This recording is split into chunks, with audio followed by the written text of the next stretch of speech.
Assalamualaikum warahmatullahi wabarakatuh. Selamat datang di channel saya Arlin Yanita. Hari ini tanggal 17 Agustus 2021 dan hari upacara peringatan Republik Indonesia yang ke-76.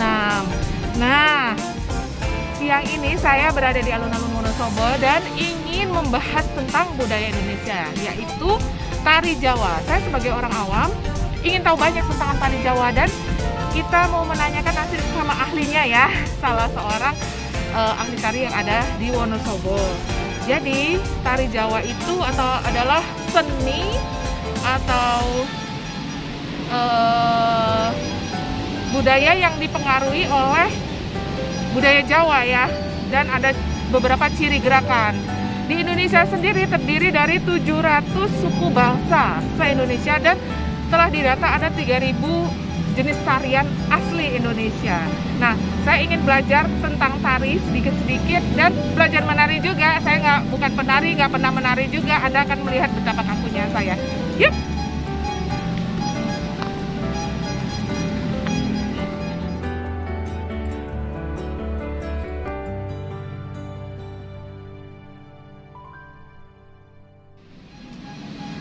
Oke guys, kita udah ketemu dengan ahlinya. Beliau adalah si cantik dan centil Mbak Werdi Widati Lupika Ningtyas Sarjana Pendidikan Tari. Iya. Selamat siang, Je. Selamat siang, Dokter. Merdeka. Merdeka. Merah putih. Oke, kita mau ngobrol-ngobrol dengan beliau ini ya. Dulu sekolahnya di mana itu? Aku panggilnya apa ya? Enaknya dipanggil Datik boleh. Kalau lebih familiar itu seringnya dipanggil Ipik. Iya, Jeng Ipik atau Mbak Ipik ya, biar lebih kenal dekat. Iya. Dulu sekolahnya di mana, Pak? Dulu itu saya sekolah di UNES. Itu angkatan tahun 2012, lulus tahun 2016. Jurusannya kalau jurusan itu sebenarnya Sendra Tasik, seni drama, tari dan musik, tapi untuk konsentrasinya itu di pendidikan seni tari. Sekarang bertugas di mana? Sekarang saya bertugas di mana-mana karena melayani panggilan. Jadi kita lebih ke jasa gitu kan. Jadi kalau misal kita butuh, ada yang butuh mau diajari tari, jadi lebih ke private gitu. Sama ada sanggar ya? Ya, dan mengajar di sanggar juga. Ajar di sekolah juga? Kalau sekolah enggak, karena saya belum ada niat untuk mengajar di sekolah. Oh, jadi maunya yang asik-asik ya? Nah, nggak terikat banget ya. Oke, kita ingin tahu banyak nih tentang tari Jawa nih. Ya. Ada beberapa yang saya baca itu sebetulnya apa sih kekhasan tari Jawa dibanding tari yang lain, misalnya tari dari Sumatera atau tari dari Bali, itu gimana? Oke, kalau bicara tentang khas nih ada ya. Untuk semuanya aja nih ya. Kalau udah bicara masuk ke khas Jawa, khas itu kalau menurut saya pribadi itu lebih kerasa. Jadinya kalau Jawa itu kan punya khasnya di gamelan. Oh ya. Nah, jadi kalau tari Jawa diiringi gamelan itu kalau orang Jawa bilang itu nges. Tapi Bali pakai gamelan juga loh. Nah, bedanya gamelan Jawa dengan Bali itu strukturnya sudah berbeda. Nah, terus bunyiannya juga sudah berbeda. Gitu. Walaupun sama-sama gamelan. Nah, meskipun sama-sama gamelan, mungkin sama-sama perunggu. Iya. Tapi cara memainkannya sama-sama dipukul sama. Cuman ada dinamikanya. Nah, kalau Jawa itu kan lebih mengalun, terus ada struktur tarinya. Kalau Bali itu kan lebih rancak. Ya, lebih semangat banget ya. Gitu kan. Ekspresif. Nah, kalau Jawa itu lebih kerasa itu tadi. Jadi kalau didengerin tuh kayak ibaratnya bikin ngantuk ya. Kalau orang awam bilang itu kan mesti gitu. Tari Jawa ki ngantuk, padahal tari Jawa itu ngesnya di situ. Oh gitu ya. Ngantuk tapi asik. Ngantuk tapi asik. Seninya di situ. Gimana? Beda lagi. Kalau nggak pakai gamelan. Kalau Sunda itu tetap ada pakai gamelan, tapi isinya yang berbeda. Jadi kalau gamelan lengkap itu kan ada gong, bonang gitu. Kalau di Sunda sama, cuman pasti ada tambahan instrumen. Oh, Gitu. angklung, salut gitu ya. Jadi khasnya daerah sana dimasukkan dan itu memang asli dari sana. Kalau Jawa Tulen itu ya gamelan. Mau Jogja, mau Surakarta itu pasti pakainya gamelan. Kalau Jawa itu ada dibagi nggak? Jawa Tengah, Jawa Timur udah beda juga ya seninya? Apa hampir sama? Kalau dari gaya, semua Jawa itu punya gaya masing-masing. Tetapi pataan, karena kita di Jawa Tengah ya, jadi pataan di kita juga Jawa Tengah. Jawa Timur punya gaya sendiri, Jawa Barat punya Jawa sendiri. Dan itu kalau dilihat di pentas, itu sudah orang itu bisa lihat, oh kayak tarian Jawa Tengah, oh itu Jawa Barat, oh itu Jawa Timur gitu. Karena kalau Jawa Timur itu kan berseberangan sama Bali. Nah, jadi Bali ya? Nah, nuansanya kayak Banyuwangi. Nah, Banyuwangi itu kan mesti gaya-gayanya itu agak ke Bali gitu. Tapi kalau tari Banyuwangi sama tari Bali pentas, orang tahu oh itu tuh Bali, oh itu tuh Jawa Timur. Nah, itu karena dari gamelannya atau suara yang dikeluarkan itu sudah berbeda. Oh gitu. Jadi kalau Jawa yang orang berpandangan ini Jawa nih, mesti patokannya itu Solo Jogja ya. Karena ada keraton di sana. Nah, ada ini ya tari-tari yang hanya beredar di keraton saja. Ada. Jadi kalau saya bicaranya Surakarta ya, karena kan kalau di Jogja itu dia sudah daerah istimewa sendiri. Jadi saya berbicaranya Jawa Tengah yang lebih umum gitu. Jadi kalau di keraton itu ada tari itu yang sudah menjadi pusaka, turun temurun. Pusaka itu bukan turun temurun, pusaka itu justru tarian sakral yang tidak boleh ditarikan oleh sembarang orang. Begitu ya. Nah, misalnya tarian apa tuh? Itu keraton itu punya namanya Bedaya Ketawang. Jadi Bedaya Ketawang itu hanya ditarikan di saat penobatan raja. Jadi nggak ada yang belajar di luar itu? Nggak ada. Karena nggak boleh tahu. Penarinya itu harus dari orang dalam. Gitu. Jadi itu nggak boleh sembarang orang ditarikan. Kalau kita mau belajar, oke boleh. Tapi tidak dipentaskan. Tidak untuk dipentaskan. Karena hanya pada hari tahta raja naik ya. Penobatan kerajaan aja. Itu pusaka keraton itu. Di Jogja juga sama penobatan itu, tapi beda nama. Sama-sama bedaya tapi beda nama. Kalau di Solo namanya Bedaya Ketawang begitu. Dan itu juga yang melihat sebenarnya hanya raja. Karena yang lain abdi dalam dan lain-lain tidak boleh melihat, harus menunduk. Gitu ya. Jadi ngapain ditampilkan ya kalau cuma nunduk? Kalau pakai cermin kali ya. Jadi karena kan di situ katanya kita juga nggak tahu itu nanti kan di situ ada jumlahnya ganjil. Nah itu kan menggambarkan lubang dari indranya kita, lubang hidung, lubang telinga, bawah. Nah itu kan filosofinya sangat kental gitu loh. Nah di situ konon cerita atau ini entah mitos atau fakta, tapi banyak yang beredar itu kalau kenapa kita tidak boleh melihat, karena di saat penobatan itu Nyi Roro Kidul datang. Ada yang bilang datang, ada yang bilang itu merasui ke tubuh penari. Begitu. Jadi joget nari bareng gitulah. Jadi kayak itu sudah hubungan batin sendiri dengan kerajaan. Jadi kalau yang abdi dalam ya kayak oh saya tuh nggak sopan. Itu saya nggak boleh melihat gitu. Jadi ya hanya mendengarkan gamelan. Kalau lihat itu hanya bagian sini ke bawah. Kalau ditarikan budaya itu. Tapi kalau sini ke atas kayaknya orang bilang itu ora pas. Terus ada yang khas lagi nggak keratonnya hanya boleh ditarikan gitu? Kalau macam tari ya itu tadi ya Bedaya Ketawang. Itu kalau yang Solo banget ya. Karena itu bukan ya?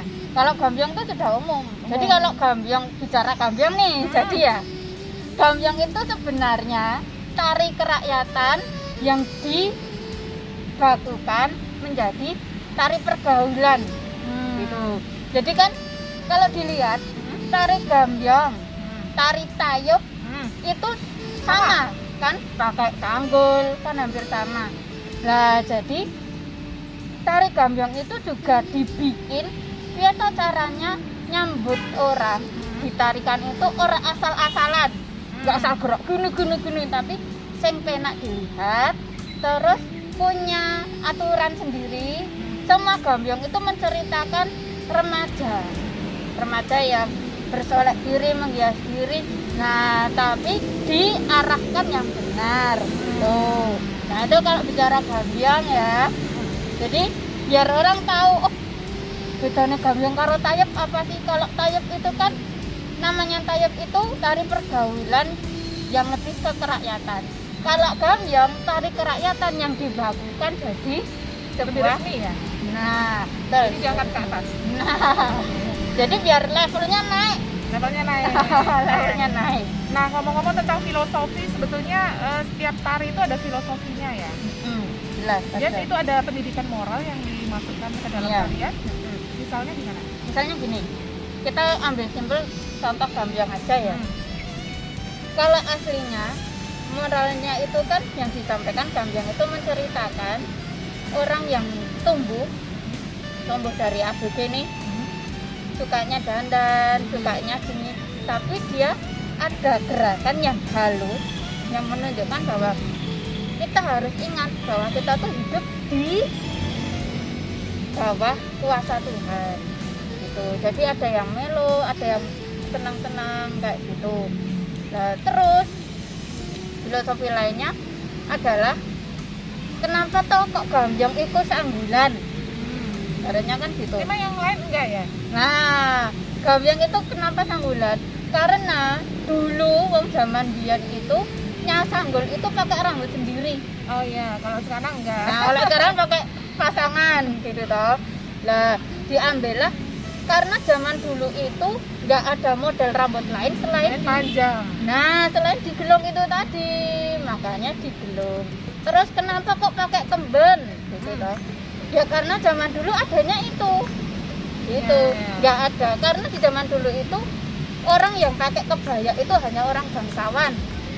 Oh, masyarakat kaum proletarnya tuh terbuka malah ya. Jadi Kalau bos-bosnya semua tertutup. Semua tertutup.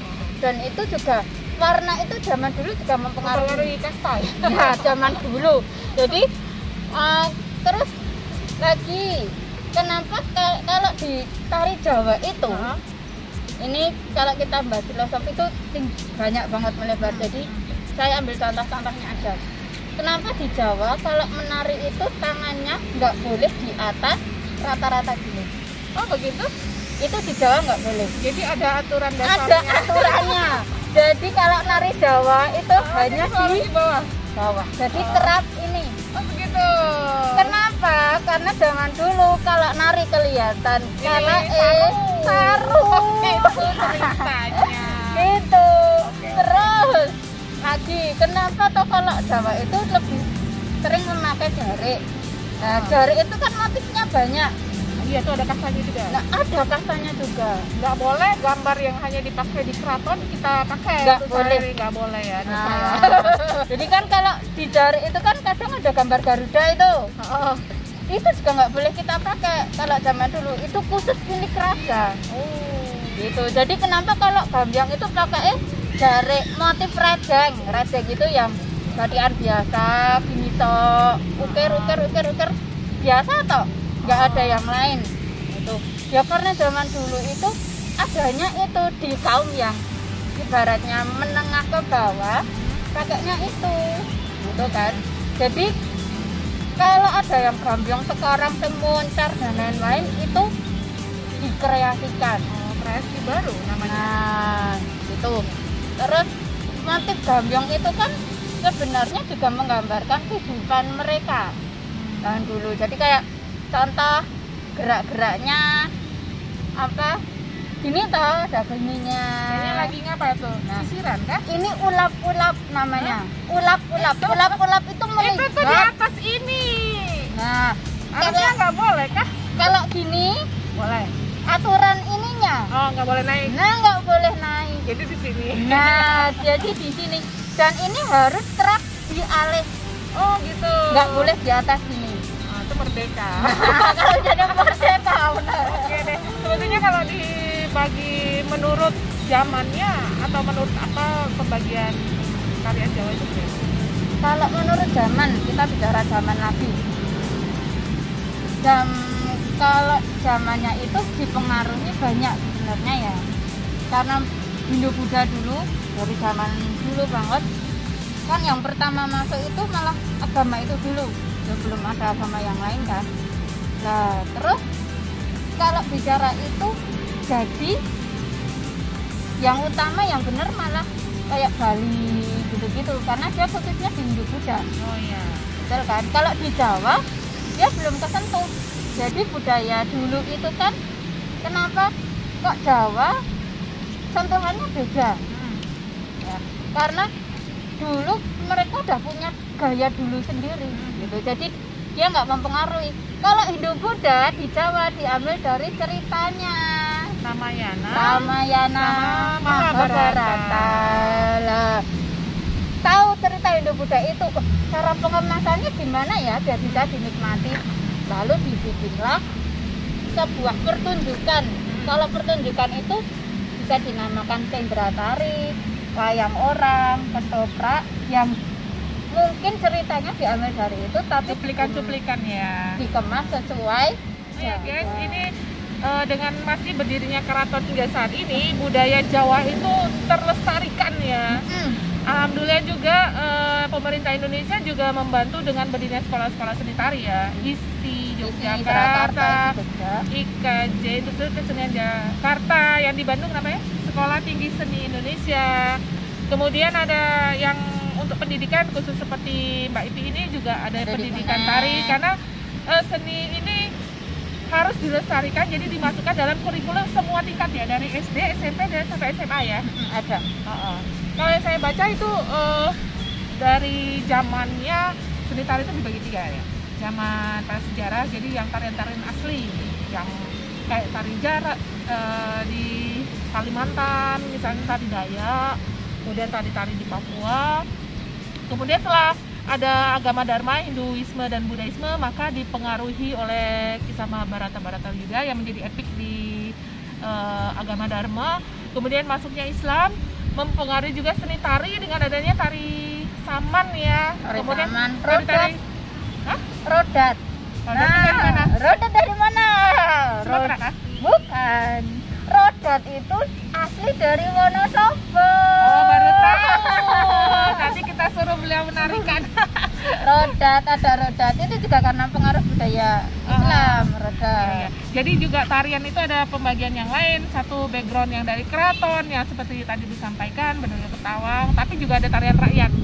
Bedanya kalau di keraton tuh pakemnya harus strict banget, bajunya harus gimana, menarikannya gimana, latihannya gimana, dan ditampilkan pada acara tertentu saja. Nggak boleh acara kerakyatan itu menampilkan tari itu, tapi kalau belajar boleh. Kemudian kalau tari rakyat itu lebih mudah menerima pengaruh-pengaruh zaman ya. Misalnya ada sesuatu yang baru nanti dimasukkan jadi namanya tari kreasi. Beda kalau kerakyatan itu, beda lagi. Kalau tari kerakyatan itu dia nggak terkekang oleh struktur apapun. Jadi kerakyatan itu ibaratnya saya ingin menarikan tarian kayak ke api, tapi itu sebenarnya dia niat budayanya itu tidak ada, cuman kurang terarahkan kalau zaman dulu kan. Misal di keraton itu punya misal tari prajuritan, misal. Lah orang awam lihat tuh api ya, ning aku ora iso. Lah Jadi gayanya sendiri. Nah, jadi gaya sendiri. Sebenarnya iya. bisa dibilang tari kerakyatan itu ya terpacu dari itu juga, dari gaya-gaya keraton gitu juga. Tapi dikemas atau di apa ya? Diambil. Itu namanya itu tari dolala, bukan? Tari dolala itu tari kerakyatan. Tentara melawan tentara Belanda. Jadi saya juga pernah lihat itu, ya mirip kali apa nggak tahu ya.